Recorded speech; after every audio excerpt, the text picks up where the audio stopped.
Tad no vienas puses mums ir tehnoloģijas, mākslīgais intelekts, dati, automatizācija un digitālai rīki.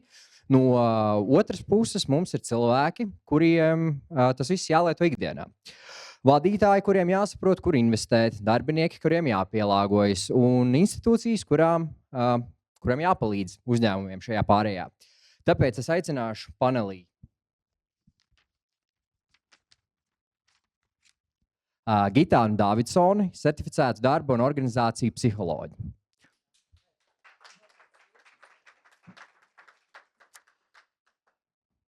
Evaldu Urtānu, mākslīgā intelekta pētnieku un asociēto profesoru un ASJA dibinātāju. Ainitu Skudru, Rīgas Mežu valdes priekšsēdētāju. Anitu, es ļoti atvainoju. Karini Kalniņu, Latvijas Universitātes Mūža izglītības akadēmijas direktoru. Un Marinu Vorobjovu-Vaišļu, CFLA digitalizācijas un vides projekta departamenta direktoru. Nu ko, sāksim mūsu paneļa diskusiju ar jautājumu Gitānai.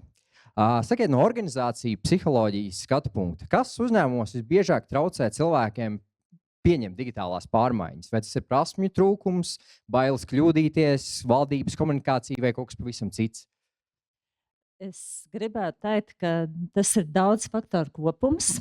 Un, ja domājam tieši par organizācijām, tad patiesībā ir jārunā par faktoriem tādā sazobē starp individiem, darbiniekiem un organizācijām. Es iedošu dažus piemērus, kā tas darbojās. Ja skatāmies par individiem, darbiniekiem, tad viena lieta, kas tomēr mūs kā cilvēks raksturo, ir vēlme pēc stabilitātes.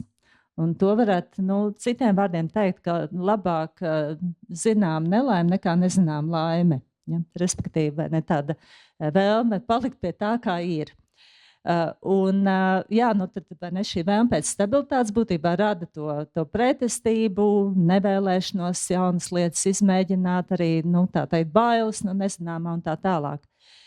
Bet, ja mēs iekāpjam uzņēmumu kurpēs vai organizācijas kurpēs, un tas stāsts par to sazobi, ka ir ļoti svarīgi, ka arī organizācija rada es gribētu teikt, tādu spiedienu, pozitīvu spiedienu sajūta, ka tā stabilitāte nākotnē nav iespējama. Ja, būtībā ir jāmainās tiešām, ja, ka nevar palikt lietas pa vecam. Un es vienu mazu piemēru no savas dzīves varu pastāstīt, ka tas bija kaut kāds 13. 14. gads, kad tikko tā sākām izmantot elektronisko parakstu. Un viens no uzņēmējiem tiešā tekstā tā arī teica, ka mēs parakstīsim ar jums līgumu tikai tad, ja jūs parakstīsiet ar elektronisko parakstu. Un tobrīd tās patiešām, tas bija mocības. Es atceros, kā es tiešām dusmojos, pukojos par to, ka man tagad jāgaida, kamēr es to līgumu man parakstīs un nokārtošu šo parakstu. Bet izdarīju jau un tiku pie elektroniskā paraksta. Un par ko ir šis stāsts? Šis stāsts ir patiešām par to, ka uzņēmums rada šo pozitīvo spiedienu, tām pārmaiņām iet līdzi. Ja, un līdz ar to tad arī tikt pāri tai nepatikai, un tai stabilitātei. Kā jūs varbūt ieteikt, kā to spiedienu var radīt tādā pozitīvā virzienā, lai tas neasociētos ar kaut ko tādu negatīvu? To rīku ir daudz un dažādi, jo faktiski tiešām arī daļai tā var būt cilvēki ir parādīt gan tos ieguvumus, gan to nezināmo laimi tuvā nākotnē, ja, ko tas dos, bet tā ļoti praktiski, nevispārīgi. Ja, jo, manuprāt, ka bieži vien tādā komunikācijā tas, kas pietrūkst, kad runā tā ļoti vispārīgi. Būtībā, ja varētu teikt, tas būtu apmēram tā, kā atvērtu tādu vispārīgu instrukciju, universālo lietošanas instrukciju, kur nestrādā nekam. Ja? Jo ir vajadzīga ļoti specifiska komunikācija patiešām, ko tas dos, kāda būs ieguvumi, laika ietaupījums un tā tālāk un tā joprojām. Un tas nozīmē, ka uzņēmējiem ir būtībā ļoti jāsagatavojas, ir jāveic ļoti praktisks, konkrēts mājas darbs, ja, lai šādu precīzu komunikāciju sagatavotu. Tātad, tas būtu viens. Uz daļu, protams, nostrādā arī šis te varbūt mazliet baidīšanas taktika, ja, vai faktiski stāsts par to, ka tā stabilitāte, kāda ir šobrīd, vai tā dzīve, kāda ir šobrīd, ka turpmāk tāda nav iespējama. Ja? Raksturojot vai ne, tos arī negatīvās sekas, kas radīsies, tad, ja tu tā teikt neies laikam līdzi, ja, tie divi tādi varbūt lielie scenāriji, un droši vien kādu nostrādā vairāk šis pozitīvais, un kādu varbūt arī nostrādāja tāda nedaudz negatīvā taktika. Tad, principā, nevajag arī baidīties no tādas nedaudz negatīvās taktikas, lai arī sasniegtu šo rezultātu. Protams, jā, viss ir jautājums par samēru un par vietu un laiku, un kā es teicu, ja, par ļoti konkrēti, ka faktiski es kā indivīds, es kā darbinieks sevi ļoti dzīvi varu ielikt tajā situācijā, jo kamēr tā saruna ir par to, kaut kur tur tālumā, vai tur Amerikā, vai Igaunijā, ja, bet ne mūsu mazajā uzņēmumā X, ja, ka tas iespējams tikmēr, tā teikt, tas tiešām lietās abstrakt un teorētiski. Bet tad, kad es varu sevi ielikt tajā situācijā un tiešām saprast, ka jā, tas attiecās uz mani, ka varbūt rīt parīt tā amatvieta, kādā es esmu, tiešām tāda vairs nebūs, tad es sāku domāt, jo tā ir manāda, ja, par kuru ir jādomā. Ok, paldies. Jautājums tālāk Evaldam. Jūs ikdienā strādājat ar mākslīgo intelektu. Kur jūs šobrīd redzat, ka ir, kur jūs redzat lielāko plaisu uzņēmumos, ka tehnoloģijas jau ir pietiekami labas un cilvēki vienkārši neprot tās lietot, vai ir problēma kaut kur dziļāk? Tā tehnoloģijas eksponenciāli ģeometriskā progresija attīstās, bet viņa, protams, ka vēl ir tāds saucās last humanity exam, ja kāds grib apstīties, tas ir visgrūtākais zinātnieku veidots tāds atskaites punkts modeļiem, un tur viņi pašlaik sasniedz 50%. Tā kā ne gluži kā tajos radītājos, kur tie 80-90%.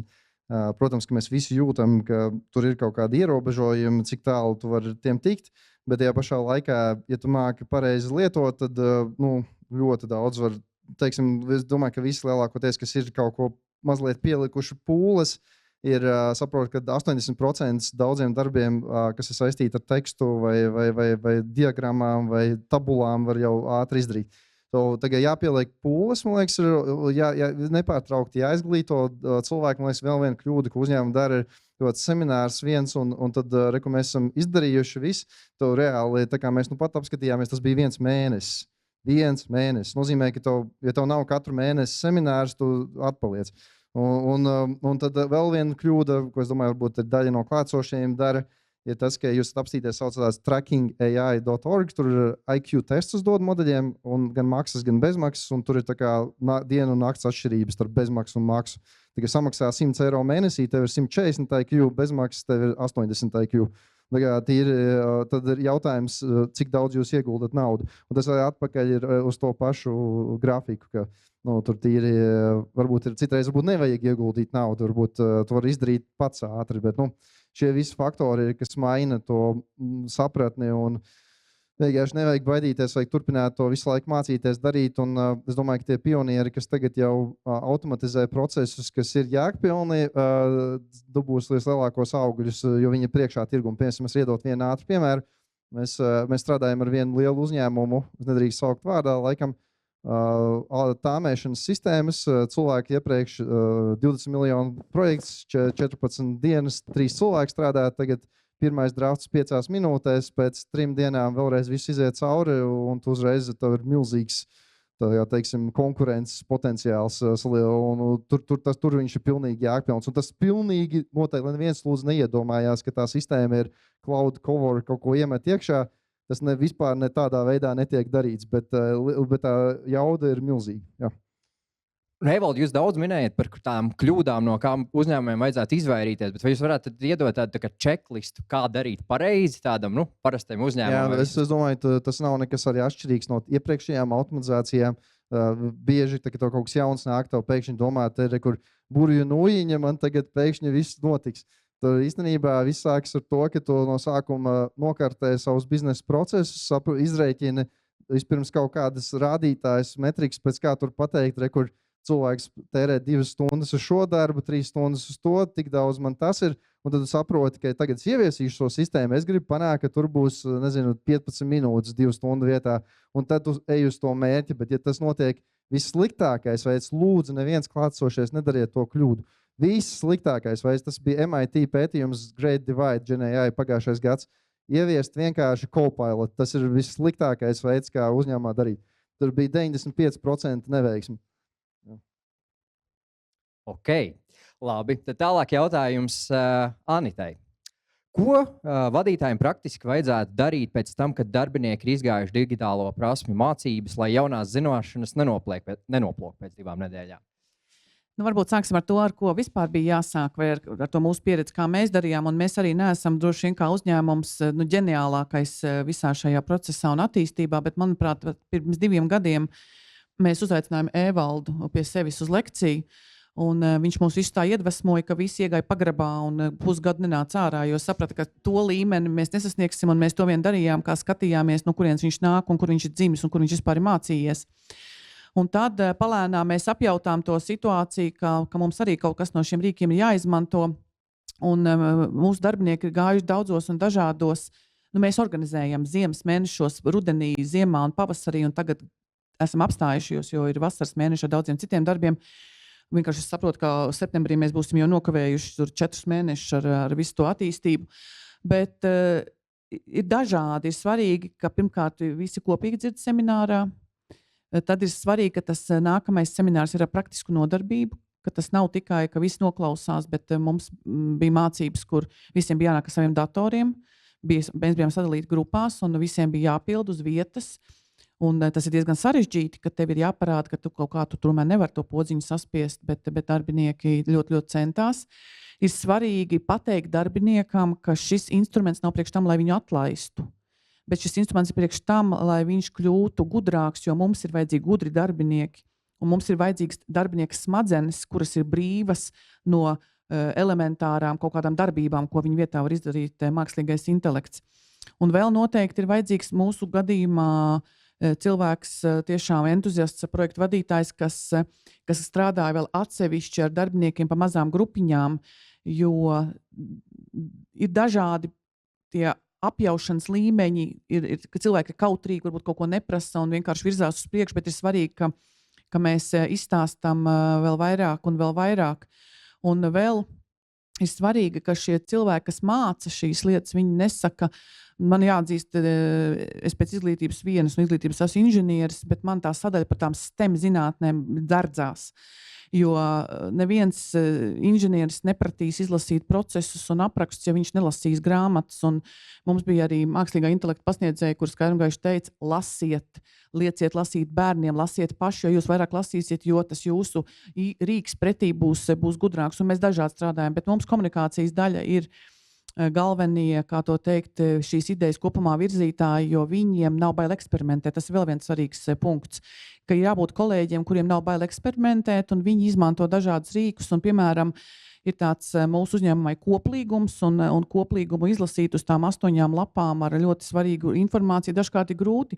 Viņš to pārtaisīja par filmiņu, kuru ir viegli noskatīties, viegli sadzirdēt svarīgāko, un mēs šobrīd kolēģis vienkārši brīnišķīgi strādā ar daudziem sarežģītiem dokumentiem, kurus mēs jau esam radījuši, lai tos aiznestu līdz darbiniekiem, jo ir svarīgi dažādi to mākslīgo intelektu vai tos digitālos rīkus izmantot, ka tas ir ne tikai tādai efektīvākai darbībai kā tādai, bet arī daudzu citu procesu, kā to teikt, ieintegrēšanai uzņēmumā kopumā. Bet jā, mēs sākām ar Evaldu, un pēc tam viņš mums pazuda, mums vēl kaut kādi daži jautājumi ir, mēs viņu ļoti gribētu.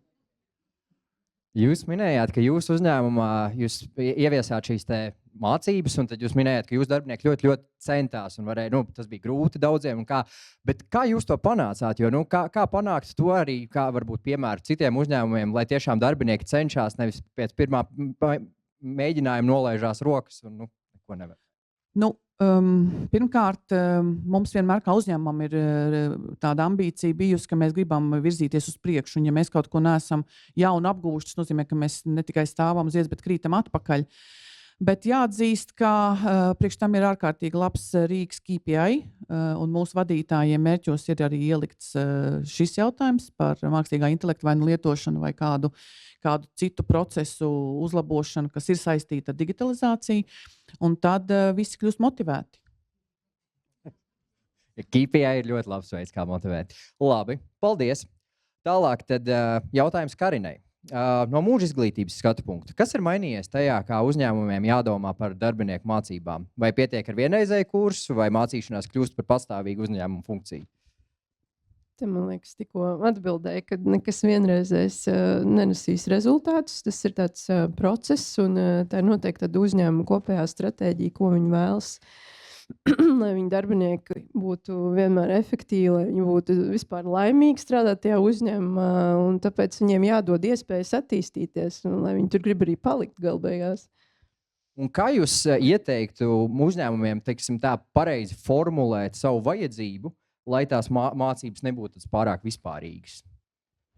Manuprāt, vienmēr vispār ir jāsāk ar tādu procesa izzīmēšanu, ko tu gribi ar to panākt. Jo, manuprāt, ir viena liela kļūda. Dažkārt tas pats ir dzirdēts par kaut kādām arī automatizāciju ieviešanām un tam līdzīgi, ka sāk darīt un tikai pēc tam domā, vai vajadzēs, kā vajadzēs, respektīvi tad atbildot uz jautājumu, kāds viņš bija precīzi. Vairs tagad neatceros, bet tā doma ir sākumā vispār saprast, ko uzņēmumam vajag ļoti precīzi. Bet kāds bija jautājums? Kā tad īsti formulēt šo te vajadzību? Kā formulēt vajadzību darbiniekam mācīties? Lai tas viss, teiksim, lai šīs mācības pašas nebūtu pārāk vispārīgas. Tad ir vajadzība, tad ir brīvprātīgā piespiedu kārtā ar KPI. Īstenībā ļoti labs punkts. Un tad ir tāda kopējā uzņēmuma vīzija un arī iedvesma darbiniekiem, manuprāt. Kā nodrošināt to iedvesmu? Tas ir ļoti individuāli, es domāju. Katram uzņēmumam kaut kas savs. Kā jūs ieteikt? Varbūt jūs esat redzējis kādus labos piemērus? Kā iedvesmo darbiniekus? Sākās.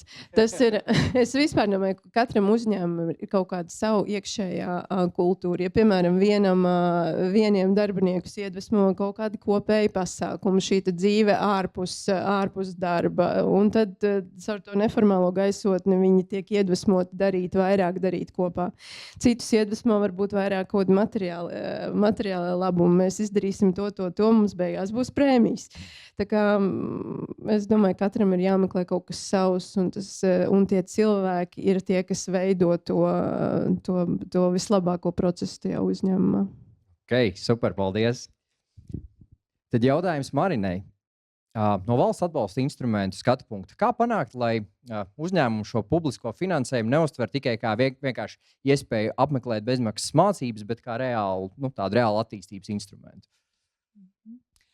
Parasti, AF bija izņēmums, bet es jau rādīju, ka 21, 27 arī iepriekšējais plānošanas periods, lai izvairītos no tādām situācijām, vienmēr ir līdzfinansējums. Uzņēmums maksā arī savu naudu, un līdz ar to viņi ļoti izvērtē, kur viņi ies mācīties, ko viņi ies mācīties, pie kuriem pasniedzējiem viņam svarīgi ir kvalitāte. Un tieši tas motivē, ka ir tā sava privāta līdzfinansējuma daļa, krietni padomāt, vai tu gribi, vai tev vajag, un ko tieši tu gribi.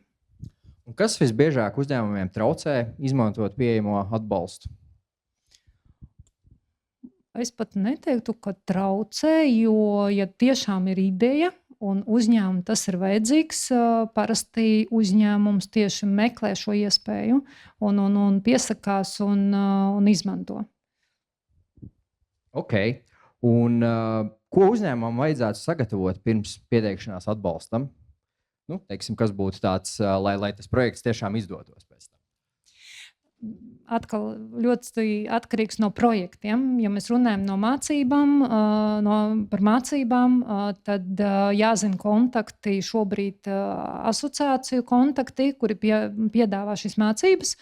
Un jāsaprot, uz kuru pusi uzņēmums grib virzīties, ko grib mācīties, ko nodrošināt saviem darbiniekiem. Un līdz ar to biedrības, tas asociācijas piemeklē nepieciešamas mācības. Un vai tiešām ir tā, ka reizēm tās visas mācības pilnībā ir nosaktas, ja viņas ir bezmaksas, tad viņas tiek uztvertas tāds pārāk nenopietni, jo tās ir bezmaksas, vai arī gribētos ticēt, ka nē. Jo jebkurā gadījumā, ja pat tās mācības ir bezmaksas, darbinieks darba laikā, tu tāpat tās viņu izrauj no procesa un nosūti mācīties ar domu, ka tas pēc tam darbinieks tev pievienot vērtību atnesīs pēc tam mācībām. Ok, paldies. Labi, tad uzdosim jautājumus, kas varbūt visiem panelistiem būtu interesanti atbildēt. Sāksim ar Gitānai. Ja jums būtu jānosauc viena digitālā prasme, kas Latvijas uzņēmumiem tuvākajos 2 gados būs kritiski svarīga, kas tā būtu? Es nebūšu oriģināli. Es, protams, teikšu dažādu šo te mākslīgā intelekta rīku izmantošanu. Šodien mēs uzzinājām tā teikt, vai ne, kurš ir labāks, kurā ir vērts ieguldīties vairāk, kurā nē. Tā kā, jā, tā būtu mana atbilde. Evald, ko jūs teikt?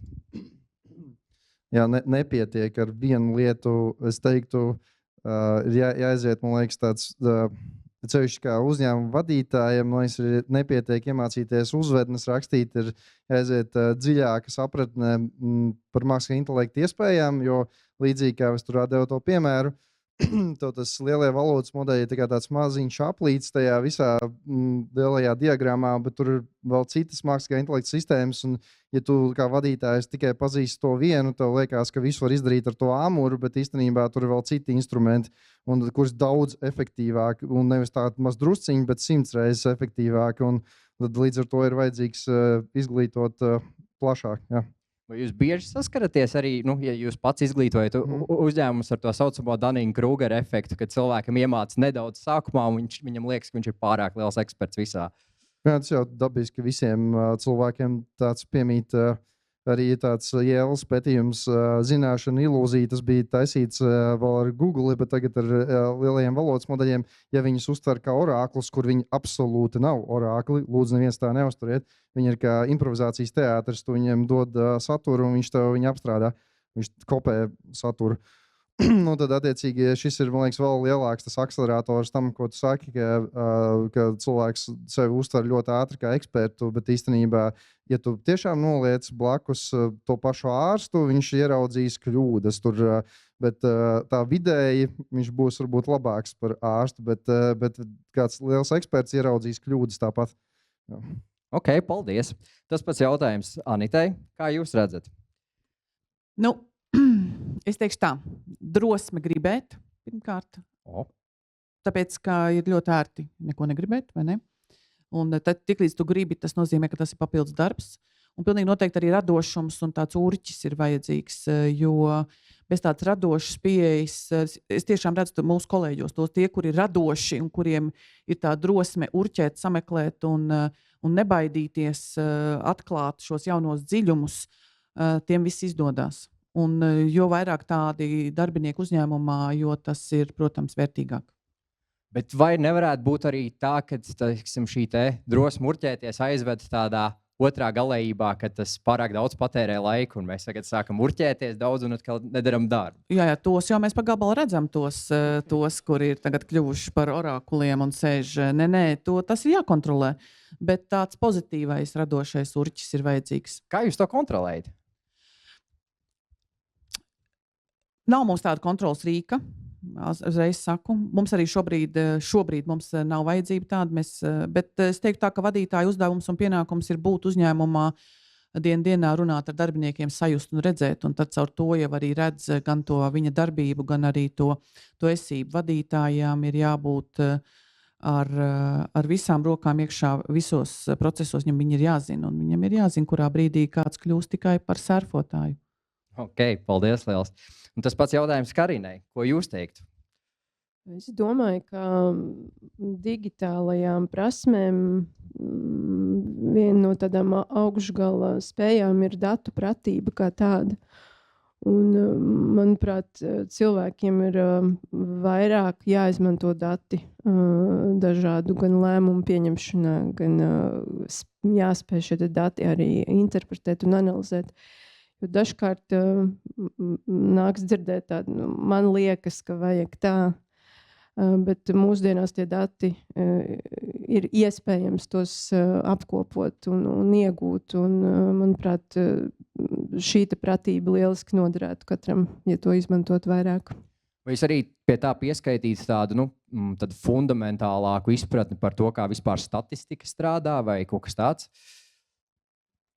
Bet tā jau statistika arī strādā, vai ne? Nē, nu jā.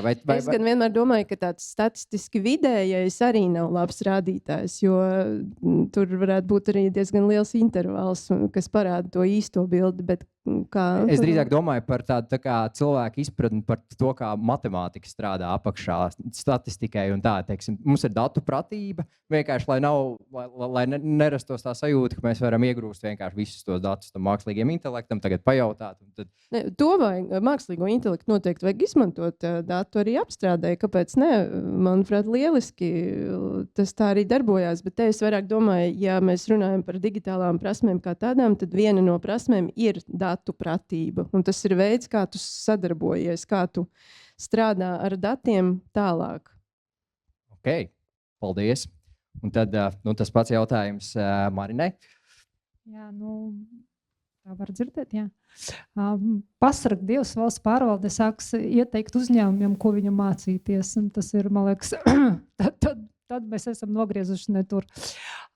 Tas, kas mums svarīgi, ir arī plānojot programmas, arī ko ekonomikas ministrijas dara, parasti apkopo vajadzības no privāta sektora un tad pielāgo tās programmas un arī tās mācības.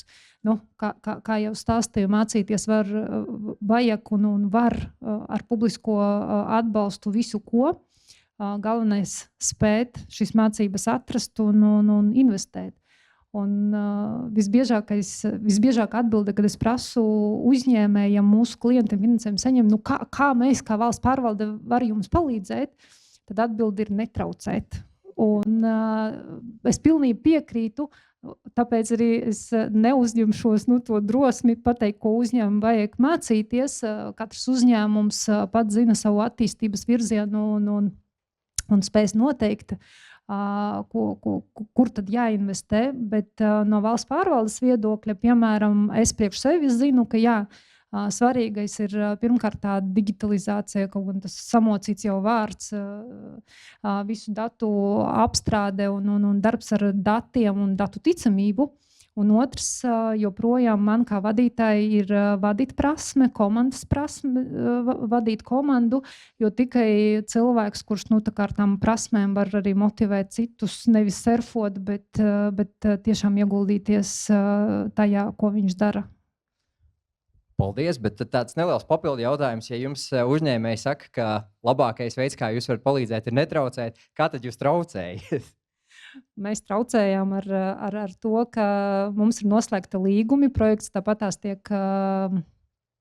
īstenots, un tad maksimāli no savas puses mēs konsultējām, bet tā uzraudzības funkcija mums joprojām ir, līdz ar to mēs saņemam atskaites, pārbaudam atskaites, dažreiz aizējam arī pārbaudēs, un tad, pamatojoties mūsu pārbaudēm, tad no komisijas pieprasam tos fondus valsts budžetam.